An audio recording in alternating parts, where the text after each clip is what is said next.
आज देखेंगे एस्टरिफिकेशन।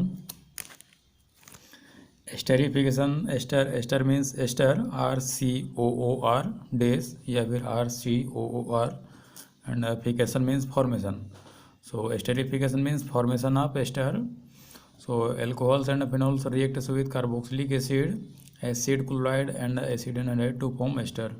कि the method for the preparation of ester, the general method is the reaction of phenol alcohol with carboxylic acid or acid chloride or acid anhydride is known as esterification.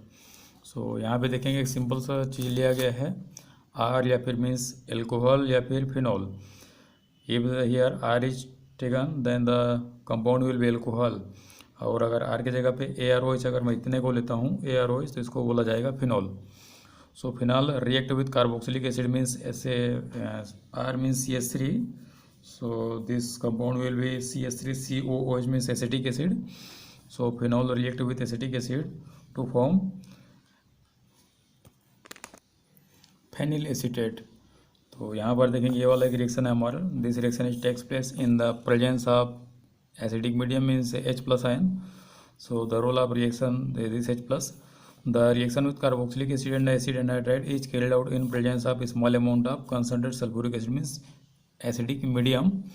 The reaction is reversible, therefore water is removed as soon as it is possible. कि ये वाला जो हमारा reaction है ये reversible reaction है।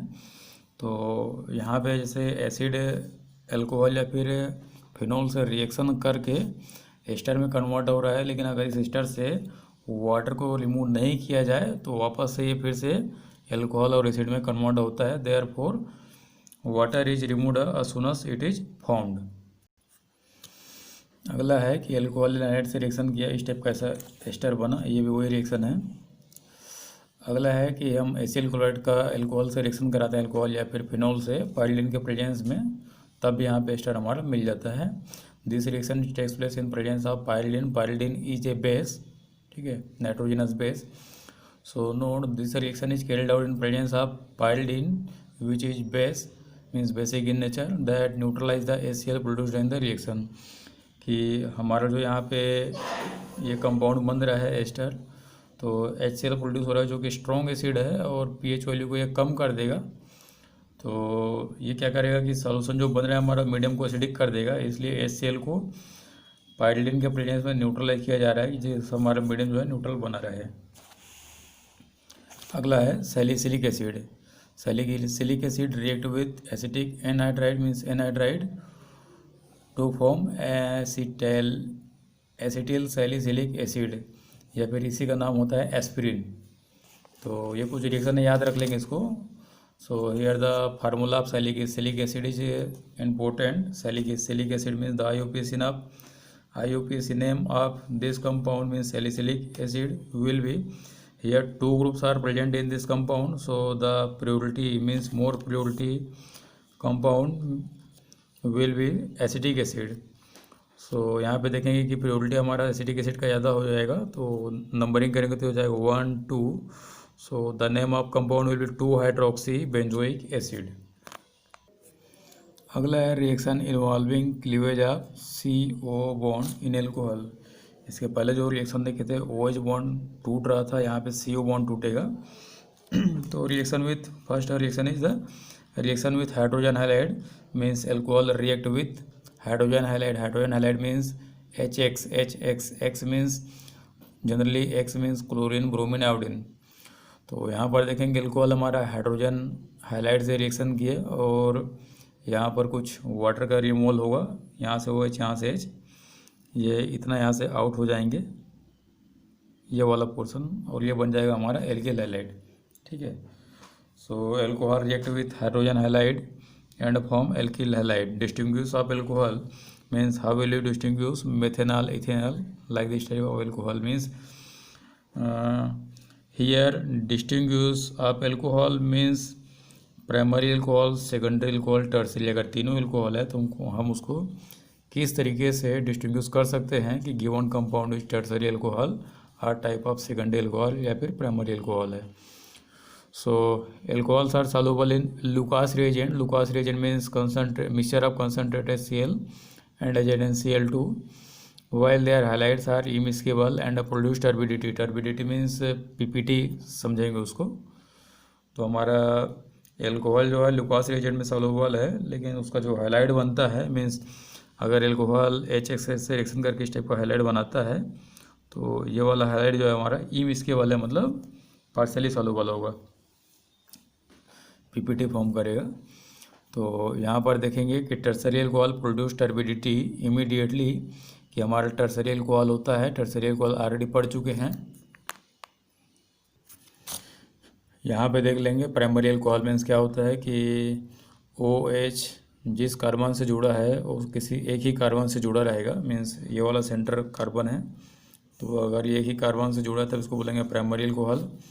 अगर ये कार्बन दो डिफर कार्बन से जुड़ा हुआ है, एक ऊपर वाले एक नीचे वाले से, तब इसको नाम दिया गया सेकेंडरी.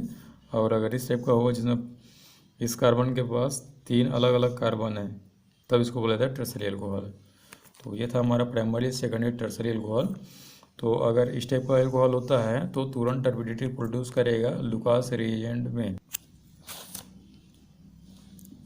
तो tertiary alcohol produce turbidity immediately in solution. Primary and secondary alcohols do not produce turbidity at room temperature. तो इस तरीके से हम लोग प्राइमरी, सेकेंडरी, टर्सरी में टर्सरी को सेपरेट कर सकते हैं, मीन्स डिस्टिंग्विश कर सकते हैं कि दिया गया alcohol means given alcohol contain tertiary alcohol और नॉट. सेकंड है मीन्स उसी का रिएक्शन है कि alcohol react with red phosphorus with halogen molecule and convert into alkyl halide where X means bromine or iodine.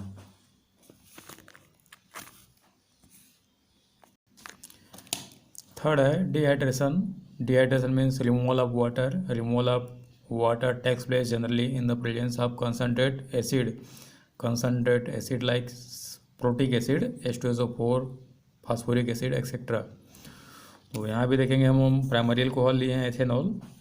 तो एसिड के presence में H+ means acid, और ये डेल जो लिया गया मतलब 8 है. तो concentrate acid adsorb water molecule and acts as dehydrating agent, कि हमारा जो कंसनट्रेट एसिड होता है जनरली वो वाटर को अपने सरफेस पे एब्जॉर्ब कर लेता है और वहाँ से वाटर को लेके निकल जाता है.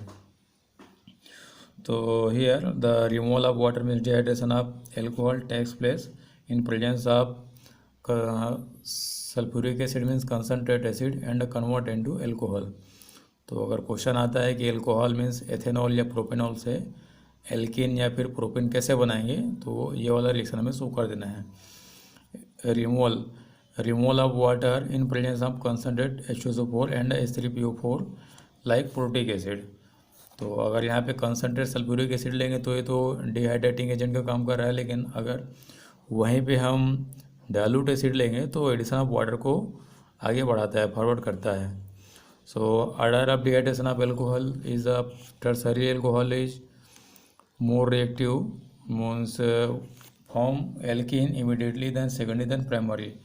कि डिहाइड्रेशन जैसे देखते हैं तो टर्सरी में सबसे ज़्यादा होगा, उसके बाद सेकेंडरी, उसके बाद प्राइमरी. अब ये जो रीजन है हमारा, ये हमारे कार्बोकेटाइन के स्टेबिलिटी के ऊपर ही बेस है कि टर्सरी एल्कोहल अगर लेते हैं तो टर्सरी एल्कोहल OH को जल्दी से रिमूव करेगा. मान के लो ये वाला OH है, इसको अगर मैं हटाता हूँ तो ये कार्बन या ऑक्सीजन, ये वाला बॉन्ड को देखूंगा मैं पार्शियली डबल नेचर का होगा, मीन्स पोलर नेचर का होगा, क्योंकि यहाँ पे कार्बन और oxygen, because the electronegativity of carbon oxygen is more than the carbon, there will be therefore the chance of formation of positive ions in carbon atom and negative ion in oxygen atom due to electronegativity differences. तो इस bond को तोड़ेंगे तो यहाँ पे negative आ जाएगा और यहाँ पे पॉजिटिव. ठीक है, अब यहाँ पे पॉजिटिव आया मतलब ये हमारा कौन सा कार्बोकेटाइन हो जाएगा, प्राइमरी कार्बोकेटाइन. तो सेम यहाँ पे अगर टर्सरी कार्बोकेटाइन बनेगा तो उसका रिएक्टिविटी ज़्यादा होगा. तो टर्सरी कार्बोकेटाइन जल्दी से एल्कीन में कन्वर्ट होगा, मीन्स डिहाइड्रेशन जल्दी से होगा, देन सेकेंडरी देन प्राइमरी. उसके बाद है oxidation. Oxidation means addition of oxygen, removal of hydrogen, increasing of oxidation number etcetera. This all terms is known as oxidation. Means जितना भी हम टर्म अभी देखे हैं लाइन टू लाइन, वो सब के सब ऑक्सीडेशन के अंदर ही आते हैं। तो अगला है हमारा कि alcohol oxidise and convert into aldehyde and then acid depends on oxidising agent.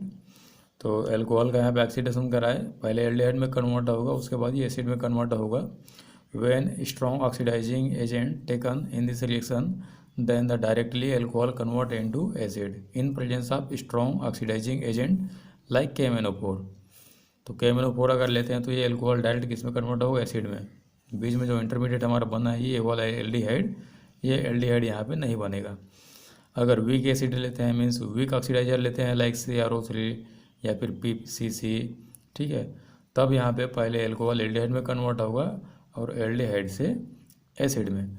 तो अगर यहाँ पे मैं मान लो KMnO4 लिखता हूँ, ठीक है, अगर ऑक्सीडेशन के बजाय मैं यहाँ पे KMnO4 लिखूँगा तो एल्कोहल से डायरेक्ट ये वाला बनेगा, ये बीच वाला इतना हट जाएगा, ठीक है, सीधा यहाँ पे KMnO4 लिखेंगे। अगर वहीं पे CrO3 और PCC लेता हूँ, ठीक है, तो यहाँ पे CrO3 PCC लूँगा तो ये बनेगा, ठीक है। तो ये स्टेप वाइज बनेगा, एक बार लूँगा तो ये बनेगा, दूसरे बार लूँगा तो ये बनेगा। तो ये था हमारा कि किस टाइप का हम वहाँ पे ऑक्सीडाइजिंग एजेंट लेते हैं और किस टाइप का हमारा प्रोडक्ट बनेगा। तो यहाँ पे नाम भी देख लेंगे, PCC का मतलब है पाइल्डिनियम क्लोरोक्रोमेट, ठीक है। Complex of chromium means CrO3 with pyridine, कि हमारा जो PCC है ये कॉम्प्लेक्स है CrO3 plus pyridine with HCl का मीन्स एसिडिक सोल्यूशन का। यहाँ पे देखेंगे primary alcohol convert into aldehyde then carboxylic acid, secondary aldehyde अगर लेते हैं CrO3 में, CrO3 के प्रेजेंस में, तो CrO3 में वीक ऑक्सीडाइजर, ठीक है। तो एल्कोहल जो है कीटोन में कन्वर्ट हो जाएगा। और अगला है टर्सरी एल्कोहल, इसको भी अगर ऑक्सीडेशन कराते हैं तो ये हमारा रिएक्शन नहीं देने वाला, क्योंकि वहाँ पे ऑक्सीडेशन के बजाय वहाँ पे removal of water takes place होगा और एल्किन फॉर्म कर लेगा वहाँ से। तो इस तरीके से ऑक्सीडेशन देखेंगे कि टर्सरी वाला शो नहीं किया। अब यहाँ पे कुछ लिखा है, tertiary alcohol do not undergo oxidation reaction but with KMnO4 gives a mixture of carboxylic acid containing lesser number of carbon atom. तो टर्सरी एल्कोहल देखेंगे यहाँ पे कि डायरेक्ट एल्डिहाइड एसिड में कन्वर्ट नहीं होगा, हाँ, लेकिन अगर हम लोग स्ट्रॉन्ग ऑक्सीडाइजर लेते हैं तब वो किस में कन्वर्ट हो जाए, कार्बोक्सिलिक एसिड में कन्वर्ट हो जाएगा। लेकिन कंडीशन है कि अगर पैरेंट चेन में 3 कार्बन है तो एसिड बनेगा, तो definitely the acid contain the number of carbon atom less than 3, कि वहाँ पे जो भी एसिड बनेगा तो उसमें जो कार्बन का नंबर होगा अगर पैरेंट में 3 है तो 3 से कम ही होगा, चाहे 2 हो या फिर 1 हो, जितना भी कम हो लेकिन कम होगा। अगला है कॉपर एक्ट्स एज डिहाइड्रोजनेशन, ठीक है, कि डिहाइड्रोजनेशन फेवर करता है। डिहाइड्रोजनेशन मतलब रिमूवल ऑफ हाइड्रोजन।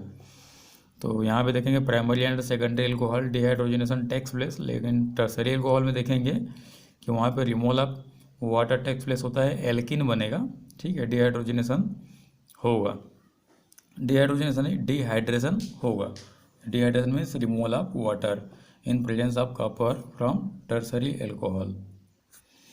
अगला है reaction with phenols. So phenols mean benzene ring के साथ OH ग्रुप जुड़ा हुआ है। So in phenol the OH group acts as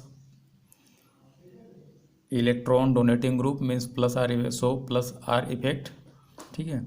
तो एल्कोहल क्या करेगा, ठीक है, प्लस R इफेक्ट करने मतलब कि यहाँ पे एल्कोहल में ऑक्सीजन के पास 2 लोन पेयर है, तो ये क्या करेगा, बेंजीन को इलेक्ट्रॉन देने का काम करता है। देने का काम करेगा मतलब ये रिंग में से करके इलेक्ट्रॉन आएगा, तो ये आर्थो पोजीशन और पैरा पोजीशन पे इलेक्ट्रॉन का डेंसिटी जो है इंक्रीज करता है। अगर इलेक्ट्रॉन यहाँ से निकल के इस कार्बन के पास आता है मतलब डेफिनेटली इस कार्बन पे क्या होगा, हमारा नेगेटिव चार्ज होने का चांस है, ठीक है। तो फिनॉल में हम देखेंगे कि वो इलेक्ट्रोफिलिक सब्स्टिट्यूशन रिएक्शन शो करता है। इलेक्ट्रोफिलिक करने का मतलब कि अगर इस बेंजीन रिंग में मैं यहाँ पे नेगेटिव चार्ज देता हूँ, ठीक है, नेगेटिव चार्ज देता हूँ, तो जैसे नाइट्रेशन अगर कराते हैं तो नाइट्रेशन में हमारा एक्टिव एजेंट होता है NO2+। मतलब अगर प्लस आए मतलब इलेक्ट्रॉन नहीं है, अगर इलेक्ट्रॉन नहीं है मतलब इलेक्ट्रोफाइल है, इलेक्ट्रॉन लविंग है, ठीक है। तो ऐसे जगह पे जाएगा जहाँ पे इलेक्ट्रॉन का डेंसिटी ज़्यादा हो, ठीक है। और अगर यहाँ पे मैं NU- देता हूँ तो ये न्यूक्लियोफिलिक होगा, ठीक है। न्यूक्लियोफिलिक मतलब न्यूक्लियस के पास जाएगा, ना कि उसके पास जाएगा जिसके पास इलेक्ट्रॉन ज़्यादा है। तो यहाँ पर लिखा हुआ है phenol so electrophilic substitution reaction OH in phenol is a ortho and para directing group. Artho and para directing group, that means electron donate and increase the electron density in artho and para direction shown here. ठीक है, कि यहाँ जो मैं दिखाया हूँ कि ये हमारा मेन ग्रुप है, इसको इप्सो पोजीशन बोलते हैं ये वाले को, और ये जो दूसरा वाला कार्बन इसको बोलते हैं ortho carbon, Meta carbon, para. तो ये इप्सो है, ये भी आर्थो, ये मेटा, ये पैरा, इस तरीके से इसका पोजीशन होता है. तो ये आर्थो और पैरा डायरेक्टिंग ग्रुप है. दैट मीन्स कि इलेक्ट्रोफाइल जैसे ही आता है तो आर्थो और पैरा पोजीशन पे अटैच होगा या फिर बैठेगा. तो इलेक्ट्रोफिलिक सब्स्टिट्यूशन रिएक्शन में हमारा एग्जाम्पल है नाइट्रेशन. तो फिनॉल में जैसे ही नाइट्रेशन कराएंगे तो यहाँ पे हमारा एक्टिव एजेंट क्या बनेगा, NO2+ क्या है हमारा इलेक्ट्रोफाइल होगा. तो ये आर्थो पोजीशन पे जाके बैठेगा या फिर पैरा पे बैठेगा. अगर इसका अमाउंट मैं बढ़ा देता हूँ तो आर्थो और पैरा मीन्स यहाँ भी बैठ जाएगा आर्थो पे और ये पैरा पे भी बैठेगा. लेकिन अगर यहाँ पे देखो अमाउंट मैं एक्सेस नहीं किया हूँ, कम अमाउंट किया हूँ, कम मतलब एक्सेस नहीं मतलब कम ही होगा, तो यहाँ पे मोनोनाइट्रेशन फिनॉल बनेगा. ठीक है, मोनोनाइट्रो डेरिवेटिव. तो यहाँ पे ये आर्थो पे जुड़ा और ये पैरा पे. अब यहाँ पे देखेंगे कि ये हमारा जो OH है, NO2 है, दोनों ही बल्कि ग्रुप है, तो इन दोनों के बीच में रिपल्सन होगा. इस रिपल्सन के वजह से ये वाला जो हमारा कंपाउंड है स्टेबल नहीं हो पाएगा. लेकिन यहाँ पे देखेंगे कि ये दूर है एक दूसरे से, दोनों बल्कि ग्रुप दूर हैं, तो यहाँ पे रिपल्सन होने का चांस बहुत कम है क्योंकि बहुत दूर दूर हैं एक दूसरे से. तो यहाँ पे हमारा जो पैरा नाइट्रोफिनॉल बना है ये मेन प्रोडक्ट होगा, ये लेजर अमाउंट में बनेगा. अब यहाँ पे कुछ नोट लिखा हुआ है कि अब यहाँ पे देखेंगे आर्थो नाइट्रोफिनॉल, पैरा नाइट्रोफिनॉल में बॉइलिंग पॉइंट किसका ज़्यादा होता है. ठीक, तो यहाँ पे देखेंगे तो यहाँ पे हमारा एक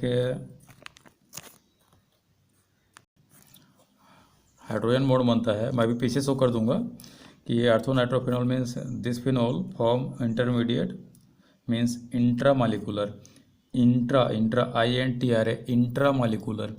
intramolecular means in same molecule. ठीक है, ये जो हमारा है सेम मालिक्यूल में हाइड्रोजन बॉन्ड बनाता है. H bond means hydrogen bond, while para nitrophenol form intermolecular. Intermolecular मतलब between different molecules hydrogen bond which cause, ठीक है, which cause the association of molecules.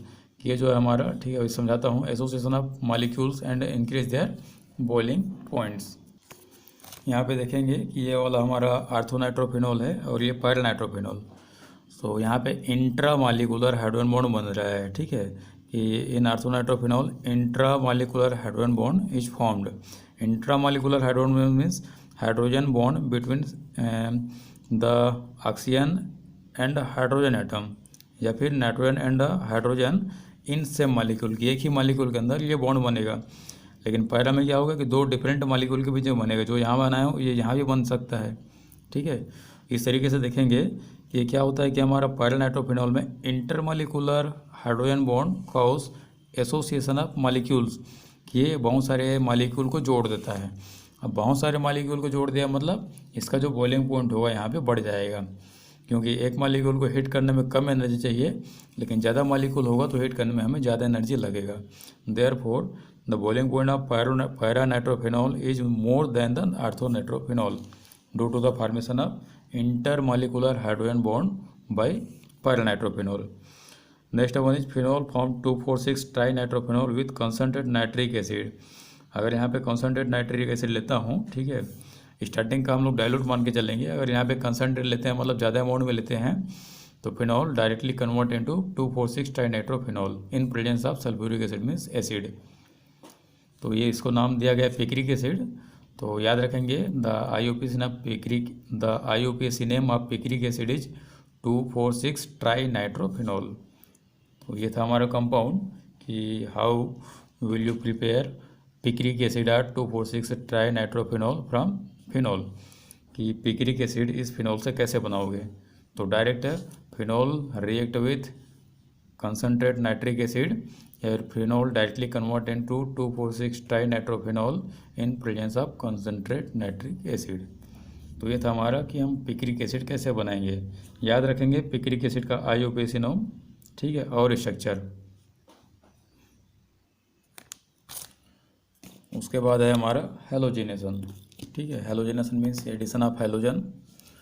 तो phenol can form ortho bromophenol and para bromophenol with Br2 in CH2। CH2 means यहाँ पे एक inert atmosphere create करेगा, ठीक है। तो फिनॉल पहले ही पढ़ चुके हैं कि already discuss the in phenol the OH group is act as us electron donating group and so plus R effect which increase the density of electron in ortho and para position. तो यहाँ पे जो हमारा Br आएगा, ठीक है, तो nucleophile यहाँ हमारे पास Br+ होगा, ये हमारा हो जाएगा इलेक्ट्रोफाइल होगा न्यूक्लियोफाइल ने, कि Br2 से एक Br- बनेगा, एक Br+ बनेगा, और यही Br+ हमारे इस रिंग पे अटैक करेगा। तो डेंसिटी आर्थो और पैरा पे इंक्रीज हुआ है, तो आर्थो और पैरा पे ही जाके एक एक बनेगा, ठीक है। तो ये आर्थोहेलोफिनॉल बनेगा, ठीक है, मीन्स मोनोडेरिवेटिव बन रहा है यहाँ पे। तो यहाँ भी देखेंगे ये हमारा बल्कि ग्रुप है, ये भी बल्कि ग्रुप है, यहाँ पे रिपल्सन होगा, ये बल्कि ग्रुप दूर है, रिपल्सन कम होगा।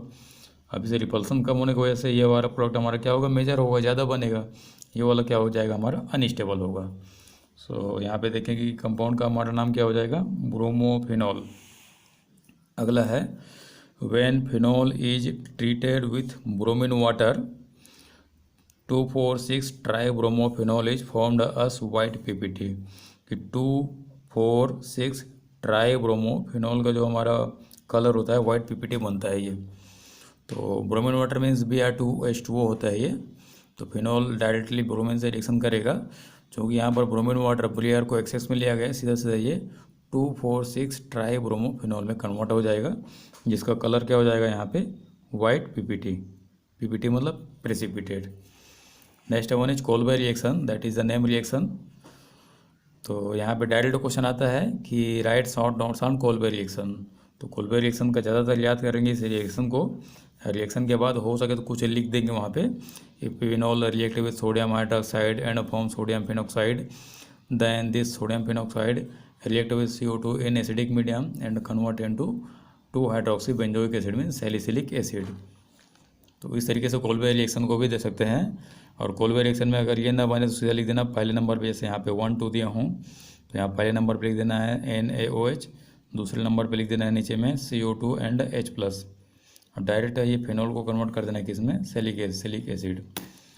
तो क्वेश्चन बनेगा यहाँ पे कि how will you convert a phenol to salicylic acid, या फिर how will you prepare salicylic acid from phenol, या फिर कन्वर्जन देगा फिनॉल टू सैलिसिलिक एसिड। तो ये रिएक्शन हमें देना पड़ेगा, ठीक है। ये हमारा फिनॉल है, फिनॉल से बेसिक मीडियम में सोडियम हाइड्रोक्साइड से के साथ क्या बना लिया, ये सोडियम फिनॉक्साइड, और वापस से ये फिर से ये CO2 और एसिडिक मीडियम में सीधा सीधा 2-हाइड्रोक्सी बेंजोइक एसिड में सैलिसिलिक एसिड बना लेगा। तो ये था हमारा कोल्बे रिएक्शन। अगला है हमारा reamer Tiemann reaction, important reaction है ये, ठीक है। कोल्बे रिएक्शन, रिमर टिमर, ये सब इम्पोर्टेंट रिएक्शन है। तो यहाँ पे देखेंगे कि सिंपल यहाँ पे अगर शॉर्ट नोट से लिखने के लिए आए तो इसको अगर नहीं लिखोगे चले, लेकिन इसको लिखना ज़रूरी है, इसी को ज़्यादा फोकस करना है इक्वेशन को, कि phenol react with chloroform and या फिर phenol react with chloroform in aqueous sodium hydroxide and acidic medium and directly convert into salicylaldehyde. Salicylaldehyde, aldehyde है ये, पहले सैलिसिलिक एसिड पढ़े थे, अभी सैलिसिलएल्डिहाइड। सैलिसिलिक एसिड में कौन सा रिएक्शन देखे थे, कोल्बे रिएक्शन। सैलिसिलएल्डिहाइड मतलब रिमर टिमर रिएक्शन, ठीक है। तो सिंपली इसका नाम होता है, मीन्स हम लोग शॉर्ट नोट सब लिख सकते हैं, आर्थो फार्मुलेशन मीन्स फार्मेल्डिहाइड। तो ये हमारा फार्मेल्डिहाइड है। तो ortho formulation of phenol with chloroform and aqueous sodium hydroxide is known as Reimer Tiemann reaction, ठीक है। इक्वेशन में हमें ये देना पड़ेगा केमिकल रिएक्शन में कि फिनॉल है CHCl3 के साथ रिएक्शन करेगा एंड एक्वस सोडियम हाइड्रोक्साइड और एसिडिक मीडियम डायरेक्टली कन्वर्ट हो जाएगा ये सैलिसिलएल्डिहाइड, ठीक है। तो ये डायरेक्टली कन्वर्ट देगा, और ये यहाँ पे आर्थो और पैरा कंपाउंड नहीं बनेगा, सिर्फ आर्थो बनेगा, क्योंकि ये रिएक्शन हमारा सिर्फ और सिर्फ आर्थो प्रोडक्ट ही देता है, आर्थो प्रोडक्ट के बारे में ही बताया गया है यहाँ पे। अगला रिएक्शन है कि phenol directly convert into benzene, ये स्पेलिंग गलत है, ZEA नहीं होगा ये, बेंजीन, कि फिनॉल को जैसे बेंजीन में कन्वर्ट करना है तो जिंक ले लेंगे, जिंक क्या करेगा कि OH को पूरा जो एक्स्ट्रा ग्रुप है उसको हटा देगा, रिड्यूस कर देगा। तो phenol directly convert into benzene with zinc, zinc acts as a reducing agent. ठीक है, अब जिंक सामने वाले को रिड्यूस कर रहे हैं तो अपना खुद क्या हो रहा है, ऑक्सीडाइज हो रहा है ऑक्सीजन के साथ। तो यहाँ पे जिंक ऑक्सीडेशन नंबर 0 और यहाँ पे +2, मतलब ऑक्सीडेशन हो रहा है। अगला है फिनॉल का ये वाला रिएक्शन देख लेंगे। ठीक है, Na2Cr2O7 sodium dichromate with acidic means acid directly convert into benzoquinone. अगला है हमारा सम कमर्शियल इम्पोर्टेंट एल्कोहल, कि कौन कौन सा हमारा अच्छा खासा एल्कोहल है जिसके बारे में हमें पढ़ना है। तो पहला है मेथनॉल। सो यहाँ पे देखेंगे कुछ point, some points are given here about methanol, ethanol etcetera. So this one is about methanol के जो हमारा है, मेथनॉल के बारे में हम पढ़ रहे हैं। So methanol is also known as wood spirit prepared from wood by distillation, कि डिस्टिलेशन करते हैं लकड़ी का बार बार, तब जाके यहाँ पे वुड स्पिरिट बनता है, उसी का नाम दिया गया है मिथेनॉल। अगला है today methanol is produced by catalytic hydrogenation of carbon monoxide, means catalytic oxidation means catalytic hydrogenation, hydrogenation means addition of hydrogen, catalytic means in presence of catalyst. तो यहाँ पे देखेंगे जिंक ऑक्साइड और Cr2O5। ठीक है, ये Cr2O3 है, Cr2O3 और जिंक ऑक्साइड के प्रेजेंस में कार्बन मोनोऑक्साइड में हाइड्रोजनेशन कराया गया है, डायरेक्टली कन्वर्ट हो रहा है किसमें, मिथेनॉल में। ठीक है, ये टेम्परेचर कुछ दिया गया है, इसको मैं हाई टेम्परेचर और प्रेशर लिख के छोड़ दिया हूँ। तो write the reaction to form methanol अगर बोला जाए तो ये वाला रिएक्शन हमें दे देना है। ठीक है, अगला है property of methanol. First one is methanol is a colourless liquid and its boiling point is 337 Kelvin। Highly poisonous in nature means methanol is a harmful substance for our body used as a solvent. तो ये हमारा 3 point जो था ये normal property है, लेकिन चौथा वाला डायरेक्ट क्वेश्चन बनता है कि methanol is a poisonous, explain करके कि हमारे लिए पॉइजनस है क्यों, एक्सप्लेन करो। So when methanol inject in our body it cause blindness in small amount and cause death in large amount, कि स्मॉल अमाउंट में अगर मेथेनॉल आता है तो ये क्या करेगा, सीधा सीधा मिथेनॉल मीन्स एल्डिहाइड में कन्वर्ट हो जाएगा, और ये क्या करेगा हमारे मीन्स स्मॉल अमाउंट ये ब्लाइंडनेस को काउज करता है। और अगर डायरेक्टली और अगर एसिड में कन्वर्ट हो जाए तो सीधा सीधा हमारे डेथ के लिए रिस्पॉन्सिबल होता है। तो डायरेक्टली आगे क्वेश्चन आता है कि methanol is a poisonous where ethanol is a drinkable, कि एथेनॉल को हम पीते हैं लेकिन मेथेनॉल को नहीं पी सकते, क्यों? तो उसका रीजन यही होगा कि methanol get oxidize and form and get convert into aldehyde which is responsible या फिर which cause blindness and death in large quantity and get oxidized into acid and cause death। ठीक है, इन लार्ज क्वांटिटी, कि अगर amount ज़्यादा हुआ तो acid में कन्वर्ट होगा, और एसिड में अगर कन्वर्ट हुआ तो हमारे डेथ के लिए सीधा सीधा रिस्पॉन्सिबल हो जाएगा। अगला है ethanol, commercially prepared by fermentation method from sugar. So fermentation के बारे में पहले देख लेंगे, हम लोग ऑलरेडी डिस्कस कर चुके हैं, क्लास 10th में पढ़ चुके हो। तो fermentation is a process in which cane sugar means sucrose disaccharide convert into glucose and fructose then convert into ethanol in presence of invertase and zymase enzyme. Invertase means कि sugar inverted convert into first sugar convert into glucose and fructose both are monosaccharide. Sucrose means disaccharide cane sugar converted into glucose and fructose in presence of inverted enzyme. Then glucose and fructose convert into ethanol in presence of Jaimez enzyme. So this process is known as fermentation reaction। ठीक है, so यहाँ पे देखेंगे note करके लिखा है कि fermentation is anaerobic reaction। anaerobic means कि fermentation takes place in absence of air or oxygen। तो यहाँ पे अगर रोल बोला जाए कि what is invertase means what is the role of invertase enzyme. So invertase enzyme convert sucrose into glucose and fructose and what is the role of zymase. तो zymase convert glucose and fructose into ethanol. ठीक है। And जाइमेज और invertase दोनों ही हमारे east से मिलता है, ठीक है, ईस्ट से मिलता है, और दोनों यहाँ पे एंजाइम है। इसी में हमारा नेक्स्ट पॉइंट आता है डीनेचुरेशन ऑफ एल्कोहल, ठीक है, कि एथेनॉल जो होता है हमारे लिए ड्रिंक के लायक होता है, हम पीते हैं, लेकिन यहाँ पे एक डीनेचुरेशन ऑफ एल्कोहल का टर्म दिया गया। डीनेचुरेशन ऑफ मतलब उसका नेचर को हमें बिगाड़ना है, डिस्ट्रैक्ट कर देना है नेचर को एल्कोहल का। तो डेफिनेशन देखेंगे यहाँ पे क्या लिखा है, डायरेक्ट क्वेश्चन बनता है 1 या 2 नंबर में कि what is denaturation of alcohol. So देखेंगे denaturation of alcohol means the process of mixing of copper sulphate and pyridine in alcohol to make unfit for drinking is known as denaturation. कि पहले हम ethanol लिए थे, पीने के लायक था अच्छा खासा, लेकिन अब कॉपर सल्फेट और पायरिडीन थोड़े थोड़े अमाउंट में ऐड कर दिए तो हमारे पीने लायक नहीं रहा, वो अनफिट हो गया हमारे बॉडी के लिए। So the process of mixing of copper sulphate and pyridine to make unfit for drinking of ethanol is known as denaturation of alcohol. So here the role of copper sulfate is to give color, कि पहले ethanol लिए थे, alcohol लिए थे, colourless था, अब इसको add कर दिया तो कलर आ गया। सेकंड है pyridine, pyridine for smelling liquid, ठीक है, कि ये खराब वाला स्मेल देता है, तो अगर बदबू देगा तो हम लोग उसको नहीं पियेंगे, तब इसको बोला गया डीनेचुरेशन ऑफ एल्कोहल। तो ये था हमारे एल्कोहल के बारे में। अगले क्लास में हम लोग डिस्कस करेंगे कि preparation of ether and some physical and chemical property of ether.